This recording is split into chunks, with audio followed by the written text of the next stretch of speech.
Hi friends, welcome to அடடா kitchen. நம்ம இன்றைக்கி என்ன பார்க்க போகிறோன்னா, முருங்கைக்காய், கத்தரிக்காய், மாங்காய் போட்ட சாம்பார் எப்படி வைக்கிறதுன்னு பார்க்க போகிறோம். இதுக்கு ஃபஸ்ட்டு நம்ம கொஞ்சம் கடுகு சேர்த்துக்கலாம். கடுகு உளுந்தும் சேர்த்தாச்சு.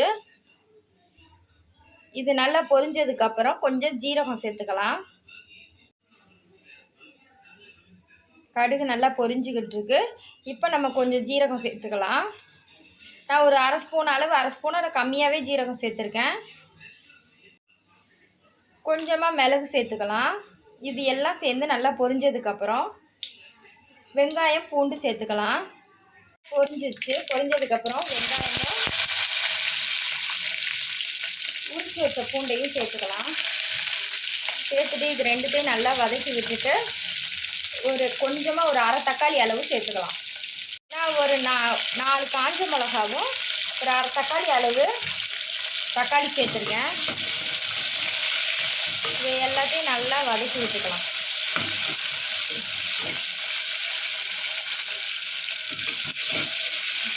கருவேப்பிலை சேர்த்துக்கலாம். கருவேப்பிலை சேர்த்ததுக்கப்புறம் நம்ம தட்டி வச்ச பூண்டும் சேர்த்துக்கோங்க. இது எல்லாத்தையும் சேர்த்து நல்லா வதக்கிக்கலாம்.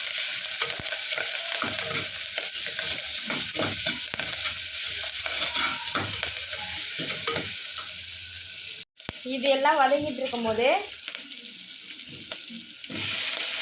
கத்திரிக்காய் சேர்த்து பரப்பி விடுங்க.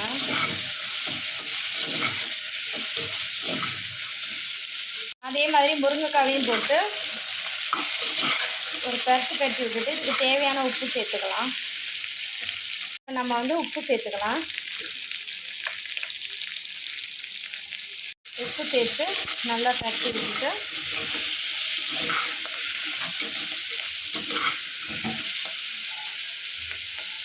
இந்த காய் வேகிற அளவுக்கு கொஞ்சம் தண்ணி ஊற்றிக்கலாம்.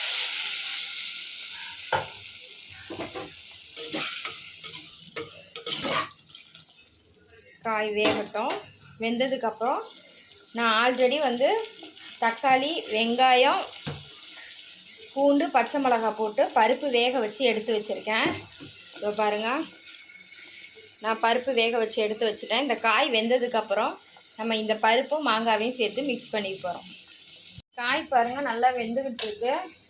இந்த காய் வெந்துக்கிட்டு இருக்கும் போதே நம்ம சாம்பார் பொடி ஒரு 3 ஸ்பூன் அளவு சேர்த்துக்கலாம்.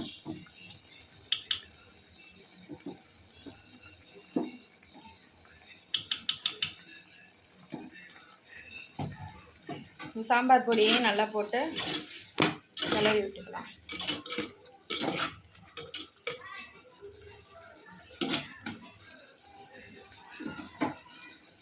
நல்லா கலகலன்னு கொதிச்சுக்கிட்டு இருக்கு பாருங்கள்.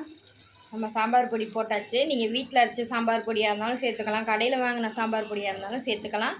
சாம்பார் நல்லாயிருக்கும், டேஸ்ட்டாக இருக்கும். இப்போ நம்ம வேக வச்ச பருப்பை சேர்த்துக்கலாம்.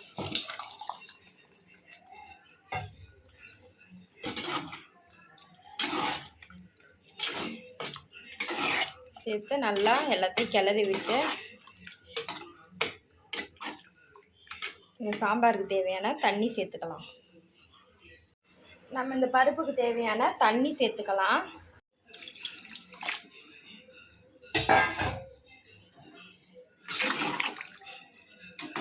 தண்ணி சேர்த்து இந்த ஸ்டேஜில் நம்ம மாங்காவையும் சேர்த்து போட்டுடலாம்.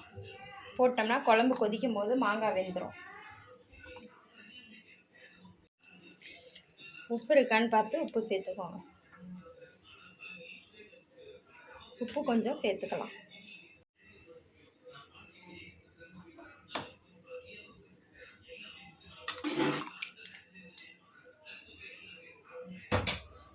சாம்பார் நல்லா கொதிச்சிட்ருக்கு. நம்ம இந்த ஸ்டேஜில் புளி கொஞ்சமாக சேர்த்துக்கலாம்.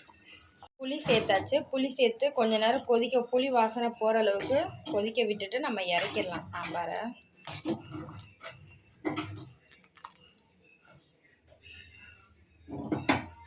சாம்பார் நல்லா கொதிச்சிருச்சு புளி ஊற்றுனதுக்கப்புறம். இந்த ஸ்டேஜில் நம்ம கொஞ்சமாக கொத்தமல்லி தூவி இறக்கிடலாம். அவ்வளோதான், நம்ம வச்ச சாம்பார் ரெடி ஆயிடுச்சு. டேஸ்ட்டாக சுவையாக ரெடி ஆயிடுச்சு. கொத்தமல்லி போட்டு ஒரு கிண்டு கிண்டி இறக்கிட்டா நம்மளோட சுவையான சாம்பார் ரெடி. நம்ம ரெடி பண்ண சாம்பார் ரெடி ஆயிடுச்சு. முருங்கைக்காய், மாங்காய், கத்தரிக்காய் சாம்பார் அருமையாக நம்ம ரெடி பண்ணியாச்சு. இதை ஒரு டைம் செஞ்சு பாருங்கள், அவ்வளோ டேஸ்ட்டாக இருக்கும். எப்படி செஞ்சு பார்த்துட்டு எப்படி இருக்குன்னு மறக்காமல் கமெண்ட் பண்ணுங்கள், ஒரு லைக் பண்ணுங்கள்.